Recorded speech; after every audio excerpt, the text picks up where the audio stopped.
Good morning to all. तो आज से हम नई लेक्चर सीरीज स्टार्ट करने वाले हैं, तो that will be impact of jets on the plates.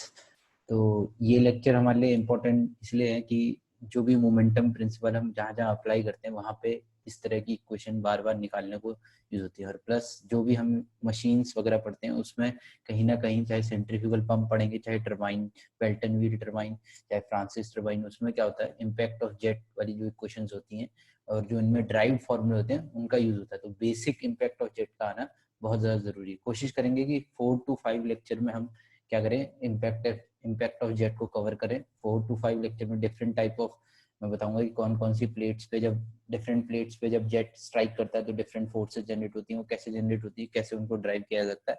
और एक लास्ट लेक्चर में कोशिश करेंगे कि 2-3 न्यूमेरिकल कवर कर लें ताकि हमें क्या हो सके, पूरा आइडिया लग सके। ठीक है, स्टार्ट करते हैं।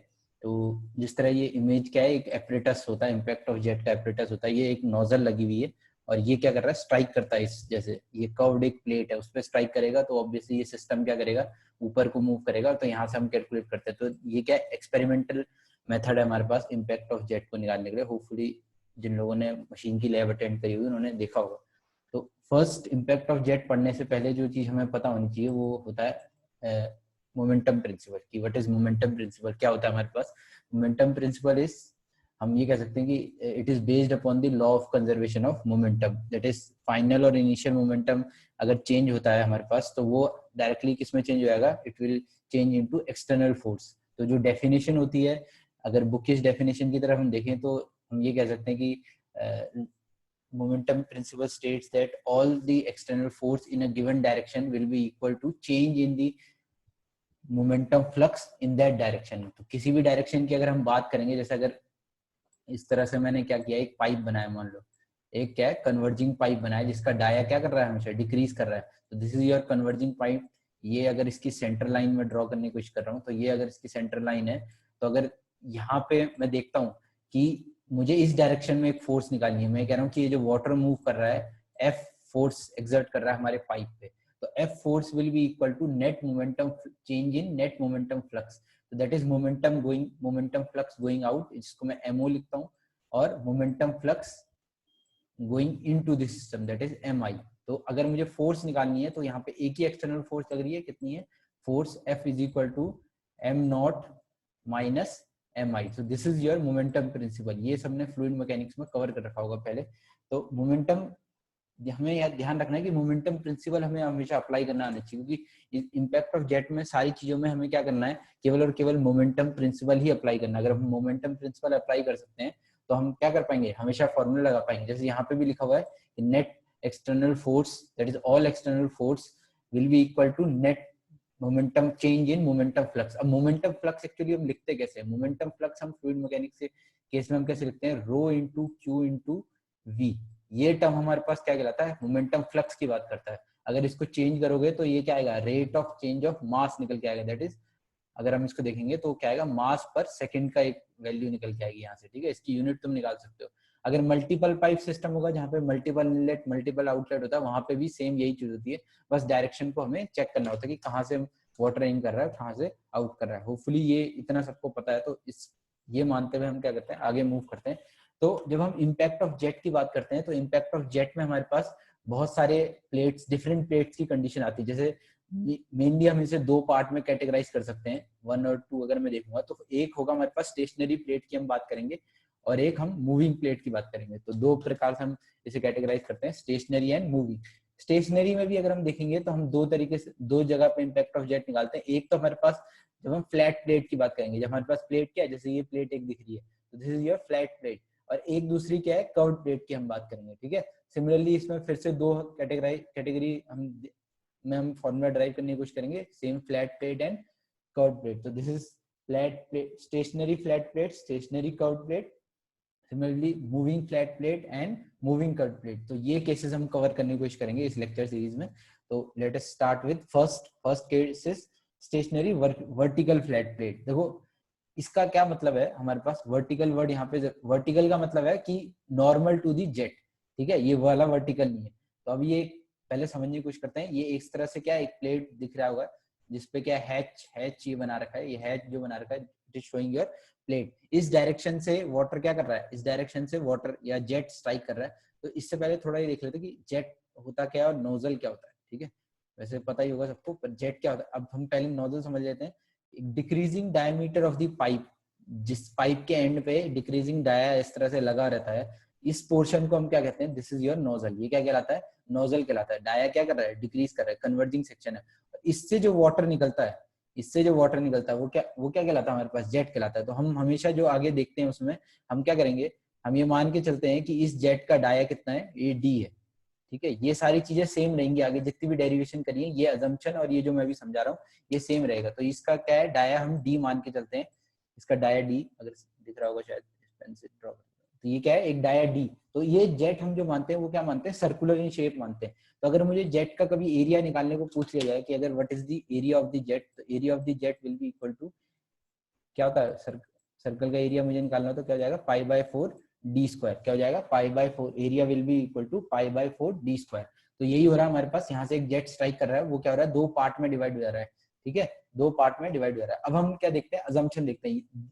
These 4 assumption are common to all the cases. जो भी हम केसेस पढ़ेंगे सब में ही हमारी ये assumption क्या रहेंगी, सेम रहेंगी। तो थोड़ा ध्यान से इन्हें एक बार देख लेते हैं। First assumption we have made is plate surface is smooth।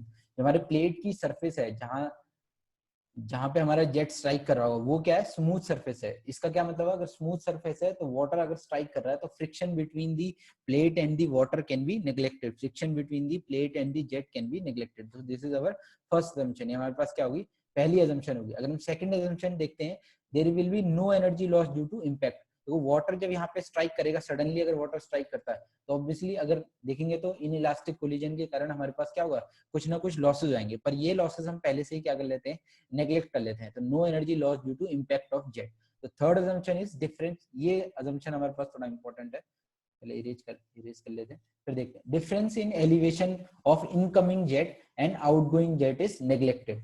तो जो डिफरेंस होगा इनकमिंग जेट और आउटगोइंग जेट का, उसका एलिवेशन का जो डिफरेंस है उसे नेग्लेक्ट कर लेते हैं। वो कैसे कर लेते हैं, देखो यहाँ पे फिगर में देख के ऐसा लग रहा है कि एक पॉइंट ये है, ये 2 पॉइंट, देखो 3 पॉइंट यहाँ पे हमने माने, first point, second point and third point. ऐसा लग रहा है कि ये वाला पॉइंट क्या है, कुछ इससे ऊपर है, ये वाला पॉइंट इससे कुछ नीचे, पर ऐसा है नहीं। ठीक है, इसे देखो कैसे होता है हमारे पास। ये अगर हमारे पास एक प्लेट पड़ी हुई है, मान इस तरह से क्या है, एक फ्लैट प्लेट पड़ी हुई है, तो जो जेट मेरा आता है सब कुछ जो है हॉरिजॉन्टल प्लेन में, जेट जो आएगा इस तरह से आएगा और इस तरह से क्या होगा, दो पार्ट में डिवाइड हो जा रहा है। ठीक है, तो ये समझो कि एक हॉरिजॉन्टल प्लेन में, अगर तुम्हारे पास पेज है या कोई टेबल है जिसपे तुम देख रहे हो, तो उससे समझो कि जेट उसी प्लेन में आ रहा है और उसी प्लेन में दो पार्ट में डिवाइड हो जा रहा है। तो इस पॉइंट को मैं 2 कंसिडर करूंगा, इस पॉइंट को मैं 3 कंसिडर करूंगा और स्टार्टिंग पॉइंट को मैं क्या कर रहा हूँ, 1 कंसिडर कर रहा हूँ। तो ये तीनों ही points, that is incoming elevation of incoming jet and elevation of outgoing jet, तीनों ही पॉइंट का एलिवेशन क्या रहेगा, सेम रहेगा। तो तीनों ही पॉइंट का जो z की वैल्यू होगी वो क्या रहेगी, सेम रहेगी। ठीक है, और fourth and last assumption is pressure is atmospheric through out the jet motion. तो हम ये मान के चलते हैं कि जो हमारा जेट है वो completely in contact with air है। अगर कोई भी चीज एयर के कांटेक्ट में होती है तो कौन सा प्रेशर लग रहा होता है उसमें, P atmospheric, that is atmospheric pressure. तो होपफुली ये 4 assumption सबको समझ में आई होंगी। तो हम पहले देख लेते हैं, फर्स्ट केस अपना डिस्कस कर लेते हैं, जिसमें एक फ्लैट प्लेट है, स्टेशनरी फ्लैट प्लेट, उस पर कितनी फोर्स लगती है। जैसा मैंने स्टार्टिंग में ही बोला कि हमें हर बार इसमें क्या करना है, सिंपली केवल मोमेंटम इक्वेशन या मोमेंटम प्रिंसिपल अप्लाई करना आना चाहिए। अगर हम वो अप्लाई कर सकते हैं तो हम क्या करेंगे, फॉर्मूला बहुत आराम से निकाल लेंगे। अब हमें ये पता है कि फ्लूइड मैकेनिक्स के केस में या जहां पे भी हम फ्लूइड डायनेमिक्स की बात करते हैं या काइनेमेटिक्स की बात करते हैं, तो हम 3 तरीके की इक्वेशन की स्टडी करते हैं। First is your continuity equation. कौन सी इक्वेशन होती है हमारी, फर्स्ट इक्वेशन कौन सी होती है, कंटिन्यूटी इक्वेशन होती है। अगर हम बात करें कि हमारे पास सेकंड इक्वेशन कौन सी होती है, सेकंड इक्वेशन हम बात करते हैं, second equation is energy equation. Second equation कौन सी होती है, यहाँ पे लिखी हुई है बर्नौली इक्वेशन लिखी हुई है। ठीक है, सेकंड इक्वेशन हमारे पास कौन सी होती है, बर्नौली इक्वेशन होती है। थर्ड एंड लास्ट इक्वेशन जो होती है वो कौन सी होती है, मोमेंटम इक्वेशन होती है। तो अगर कहीं पे भी न्यूमेरिकल आता है फ्लूइड मैकेनिक्स में या फ्लूइड से रिलेटेड सब्जेक्ट्स में, तो ये ध्यान रखना हमेशा हम 3 ही इक्वेशन होती है हमारे पास, और इन 3 ही इक्वेशन के कॉम्बिनेशन से हमें क्या होता है, रिजल्ट निकालना होता है। तो फर्स्ट टू जो इक्वेशन की हम बात करते हैं, दैट इज कंटिन्यूटी की अगर हम बात करें और बर्नौली की अगर हम बात करें, तो दोनों ही केसेस में फोर्स का टर्म नहीं आता। फोर्स का टर्म कहाँ पे आता है, जब हम मोमेंटम इक्वेशन की बात करते हैं। ठीक है, तो बर्नौली इक्वेशन शायद सबको पता होगी, that is total energy is conserved between section 1 and section 2। किसी भी दो पॉइंट पे अगर मैं लगाता हूँ तो जो टोटल एनर्जी होती है हमारे पास क्या रहती है, कंजर्व रहती है। Total energy is comprised of किस किस की बनी होती है, pressure energy, velocity energy and या kinetic energy and datum energy या पोटेंशियल एनर्जी, इन तीनों की बनी होती है। तो यहाँ पे इक्वेशन हमने अप्लाई कर रखी है और ये हेड के टर्म्स में लिखी है। किसकी टर्म्स में लिखी हुई है, हेड के टर्म्स में लिखी हुई है। तो देखो first applying Bernoulli's equation between first point and second point, पहले दो पॉइंट 1 एंड 2 के बीच अप्लाई करिए। तो pressure at 1 is plus velocity head at 1 plus datum head at 1 will be equal to pressure head at 2 and velocity head at 2 and datum head at 2। तो दोनों पे ही energy क्या रहेगी, कांस्टेंट रहेगी हमारे पास।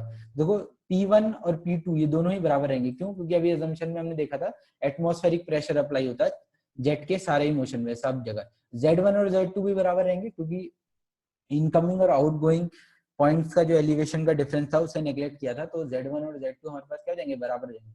तो यहाँ से हम अगर सॉल्व करते हैं तो हमारे पास क्या निकल के आएगा, V1 will be equal to V2, that is velocity at first point will be equal to velocity at the second point। Similarly अगर हम देखेंगे 1 और 3 के बीच लगाएंगे तो V1 will be equal to V3। तो इससे क्या पता पड़ता है हमारे पास तीनों ही पॉइंट पे वेलोसिटी क्या है, बराबर है। और किसके बराबर मान लिया हमने, V के बराबर मान लिया। ये क्लियर है सबको।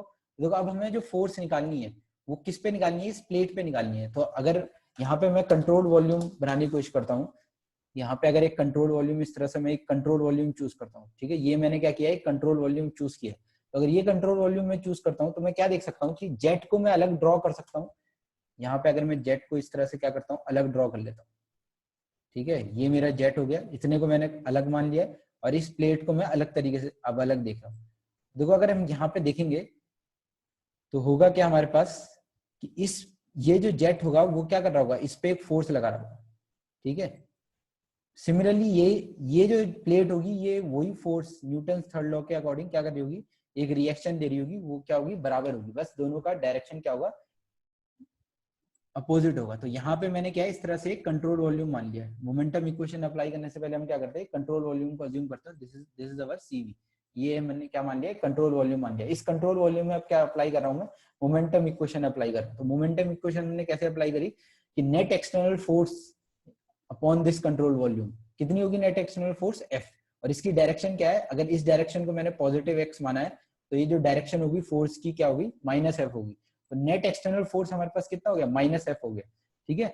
अब ये किसके बराबर होगा, net momentum flux going out minus net momentum flux coming in. तो इस पॉइंट पे अगर मैं चेक करता हूँ, इस पॉइंट पे इस डायरेक्शन में x डायरेक्शन में कोई भी वाटर बाहर नहीं निकल रहा है, देख सकते हो यहाँ पे इस पॉइंट पे भी क्या होगा, कोई भी वाटर बाहर निकलेगा, वो यहाँ और यहाँ डिवाइड हो जाएगा, दो पार्ट में डिवाइड हो जाएगा।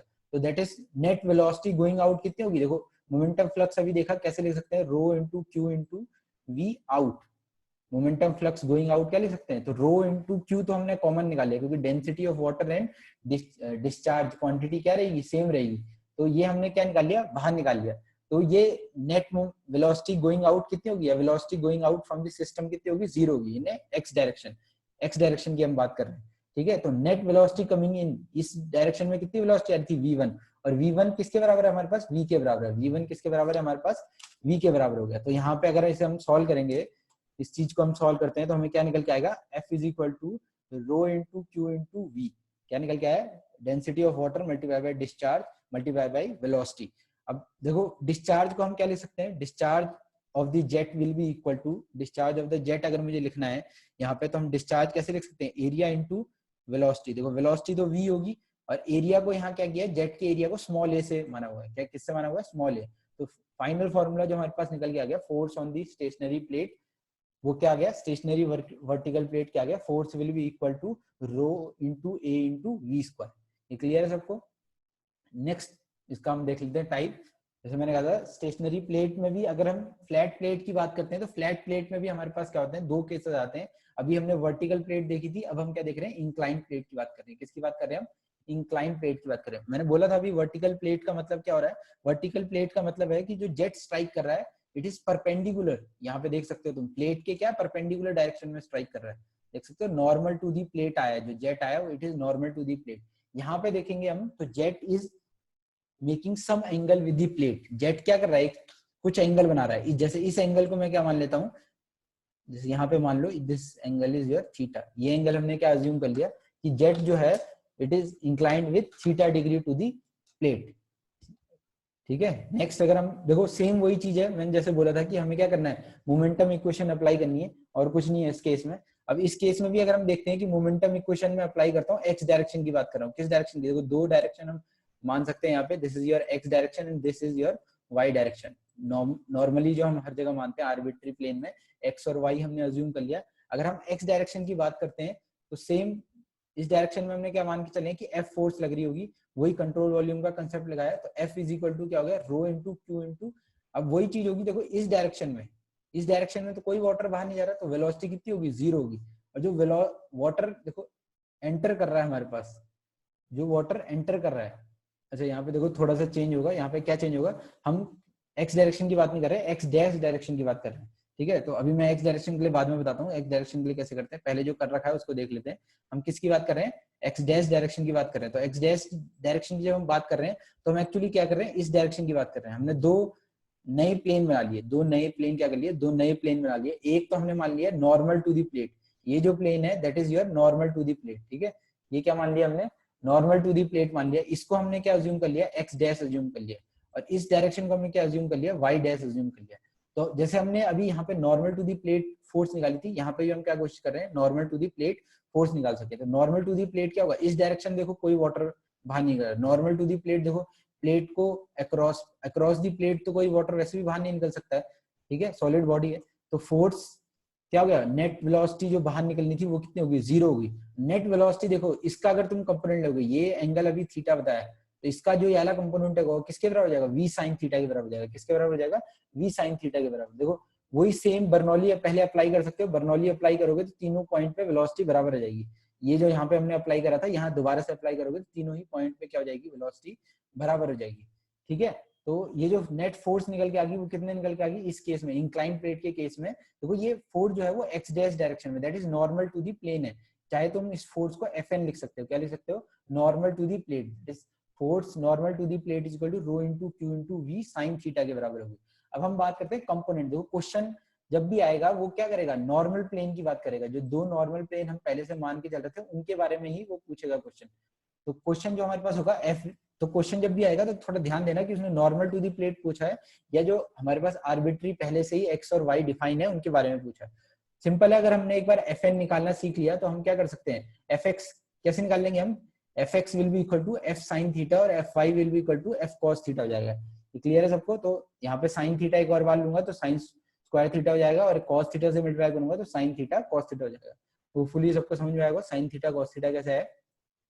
इस क्वेश्चन में देखो, ये वाले क्वेश्चन में जो हमारे पास डिस्चार्ज डिवाइड होता है वो इक्वल इन अमाउंट डिवाइड हो जाता है। यहाँ पे तुम क्या कर सकते हो, कंटिन्यूटी इक्वेशन लगा सकते हो 1 3 एंड 2 के बीच में, या 1 2 3 के बीच में कंटिन्यूटी इक्वेशन लगाओगे, वेलोसिटी बराबर है तो ऑटोमेटिकली जो तुम्हारे पास डिस्चार्ज निकल के आएगा वो क्या निकल के आएगा कि हाफ हाफ डिवाइड हो जाता है, ठीक है। अब इस केस की हम बात करते हैं, इस केस में डिस्चार्ज क्या होगा, अनइक्वल अमाउंट में डिवाइड होगा। जैसे हमने यहाँ पे लिख रखा है कि यहाँ पे जैसे हो रहा है Q1 अमाउंट ऑफ डिस्चार्ज आ रहा है और यहाँ पे कितना आ रहा है, Q2 अमाउंट ऑफ डिस्चार्ज आ रहा है। तो देखो अभी तक हमने इस डायरेक्शन में फोर्स लगाया था, इस डायरेक्शन में क्या लगाया था, मोमेंटम प्रिंसिपल अप्लाई किया था।